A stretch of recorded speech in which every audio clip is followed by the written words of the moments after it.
Shock. Shock मतलब bikes में Chrome colour. GD और बॉबर का ये वेरिएंट यही बताता है। प्रैक्टिकल बाइक्स नहीं है, लेकिन शौकिया लोगों के लिए ऐसी बाइक है जो एक एक पार्ट इस बाइक का अगर आप शौकिया हो तो आपको इंस्पायर करेगा खुद को खरीदने के लिए।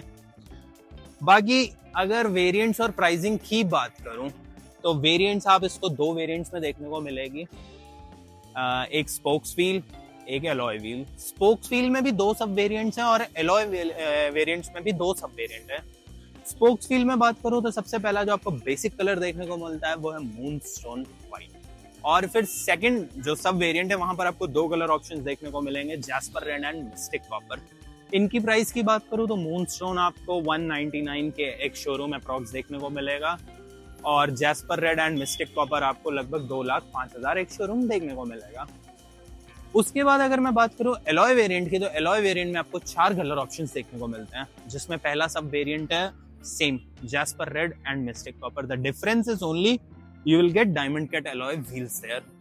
उसकी प्राइस आपको पड़ेगी 2,10,000 एक शोरूम लगभग। और अगर मैं सबसे टॉप प्रीमियम वेरिएंट्स की बात करूं तो वो एक ये है जो आपके सामने है, ब्लैक मिरर, और जो चौथा जो द लास्ट कलर आता है वो है रेड शीन।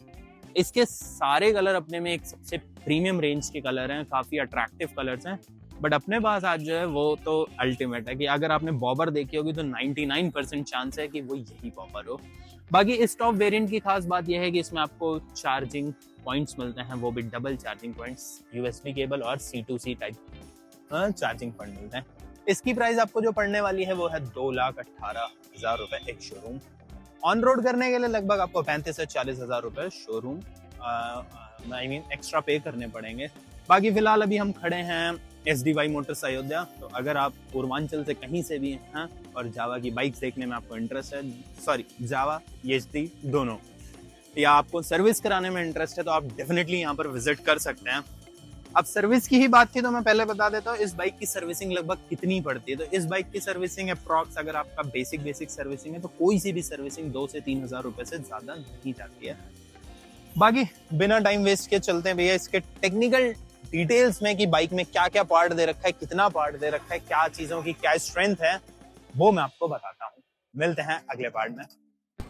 बिना टाइम वेस्ट के स्टार्ट करते हैं जावा बॉबर 42 की डिटेल्ड रिव्यू।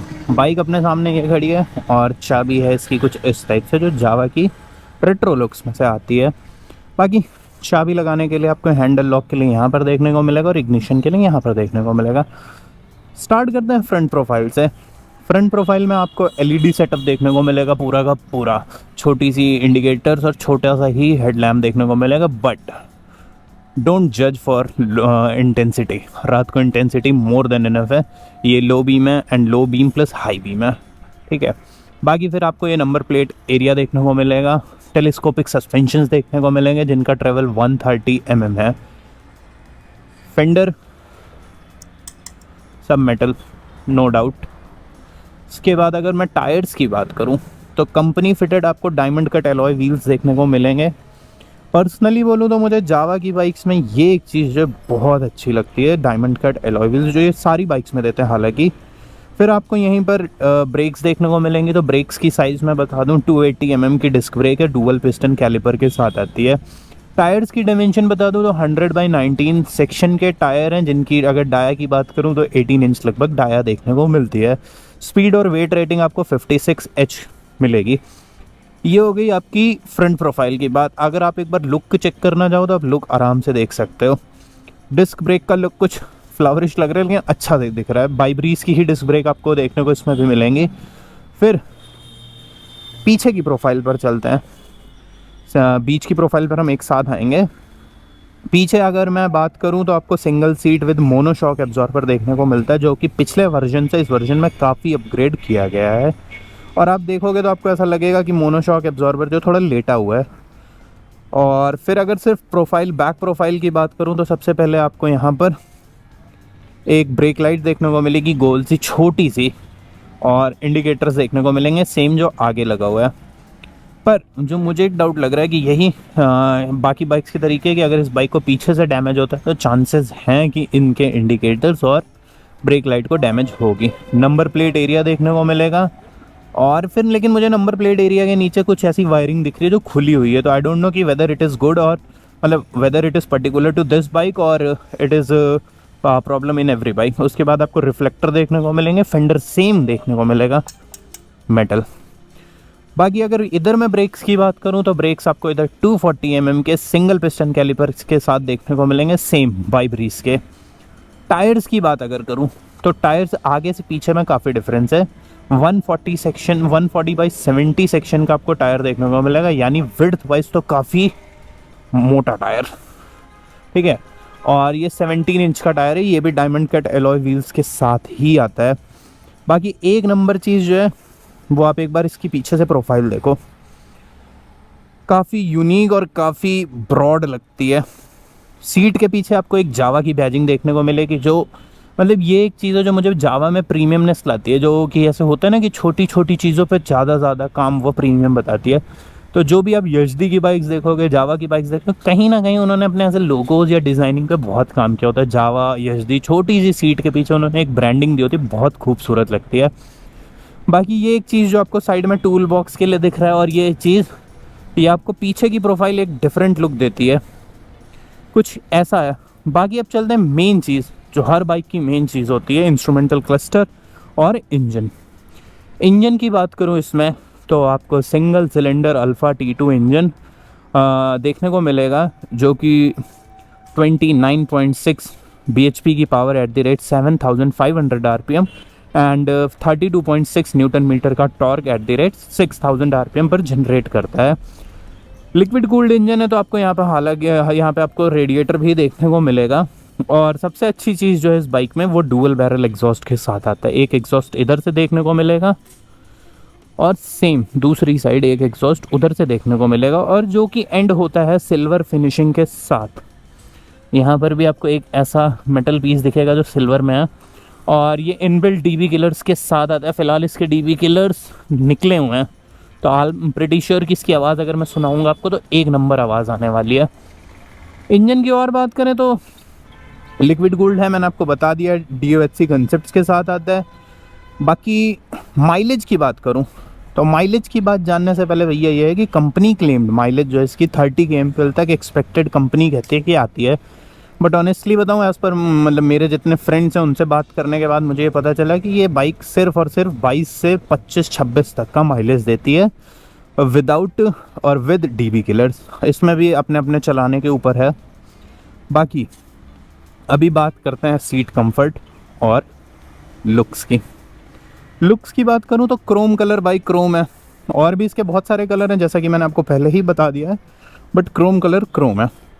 तो आपको यहाँ पे 12.5 लीटर की टंकी देखने को मिलेगी विद क्रोम फिनिश इस वाले ब्लैक मिरर वेरिएंट में, और फ्यूल टैंक का ये लिड भी आपको क्रोम फिनिश में ही देखने को मिलेगा, जिसमें से लगभग 2.5 लीटर आपको जो है रिजर्व मिलता है। यहाँ पे जावा की 3D ब्रांडिंग देखने को मिलती है, हीट पैड्स देखने को मिलते हैं, और सिंगल सीट देखने को मिलती है, जो आई डोंट नो कितनी कंफर्टेबल है, ये मैं भी आपको अपने राइडिंग एक्सपीरियंस के टाइम पे ही बता दूंगा। बट हाथों से तो पता चल रहा है कि भाई काफ़ी कंफर्टेबल है। उसके बाद अगर मैं आपको बैठ के दिखाता हूँ तो how it looks when it comes as a rider POV। हमने गाड़ी को ऊपर करा, गाड़ी को ऑन भी कर लेते हैं अभी, ठीक है। कुछ क्लस्टर इस तरीके से चालू होता है, सेम क्लस्टर है 42 FJ वाला। बट सब कुछ डिस्कस करने से पहले मैं आपको बताता हूँ इसको उठाना कितना डिफ़िकल्ट और उठाना कितना आसान है। तो उठाना तो भैया आप बिना हैंडल के भी उठा सकते हो, बट मेरी कंप्लेन हमेशा जावा से रही है कि इनके स्टैंड्स बड़े वियर्ड्स हैं। छोटे तो चलो हैं ही बॉबर की वजह से, बट स्टिल इसको निकाला यहाँ तक, अब यहाँ ना मेरे पैर फुटरेस्ट से ज़रूर लड़ते हैं। तो ये एक चीज़ है जो मुझे नहीं समझ आती इस बाइक में। बाकी अब चलते हैं POV की बात करते हैं। तो POV कुछ इस तरीके का है, सारी चीज़ें सेम है। अगर मैं ब्रेक, फ्रंट ब्रेक और क्लच की बात करूं तो इसकी क्वालिटी मुझे ओके लग रही है, कोई ऐसे बहुत प्रीमियम नहीं दिख रही है। हैंडल बार पर काफ़ी स्पेस है माउंट्स लगाने के लिए, ये मिरर्स लगाने के लिए जगह है, ठीक है। सबसे ख़ास बात क्या है कि इसके टॉप वेरिएंट में आपको एक चार्जिंग का ऑप्शन देखने को मिलता है, जिसमें USB और C टाइप दोनों आते हैं। हालांकि ये देखकर ऐसा लगता है कि एज एन एसेसरी ही आता है जो साइड में आप किसी भी बाइक में लगा सकते हो, but I don't know as an accessory बाकी ऑप्शन मॉडल्स के लिए अवेलेबल है या नहीं, आई डोंट नो। फिर हॉर्न सुन लो, more than sufficient. Pass light, ये इधर पास लाइट, ओके। बाकी आपको मेन्यू स्विच करने वगैरह के लिए, ठीक है। इंडिकेटर्स, हाँ इंडिकेटर्स भी मैं आपको दिखाई देता हूँ ना, वाई टू वेट। कुछ इंडिकेटर्स का ग्लो इस तरीके से दिख रहा है मुझे फिलहाल, ठीक है। बाकी फिर बैठते हैं इस पर और अब आपको बताते हैं क्लस्टर में क्या क्या चीज़ें दी गई हुई हैं। तो यहाँ पर अगर आप देखोगे तो ऐसा एज सच कुछ खास नहीं, ट्रैक्शन कंट्रोल वगैरह जैसी चीज़ें आपको नहीं देखने को मिलेंगी। एबीएस का फीचर था, मैंने बता दिया ऑलरेडी। बाकी आपको यहाँ पे टैकोमीटर देखने को मिलेगा, स्पीड देखने को मिलेगी, गियर्स देखने को मिलेंगे, ट्रिप 1 ट्रिप 2 ये सब तो दिखाई देगा और टाइमिंग्स दिखाएगा। बाकी कुछ इंडिकेटर्स हैं जो यूजुअली हर बाइक्स में होते हैं, तो ऐसी ही चीज़ें हैं। बाकी आप एक बार पीओवी चेक करो और मुझे बताओ कमेंट्स में कि कैसा लग रहा है पीओवी। एक चीज़ जो मैं आपको इस बाइक के बारे में बताना भूल गया, वो भी मैं बताता हूँ, बट आप पहले उससे एग्जॉस्ट साउंड सुन लो।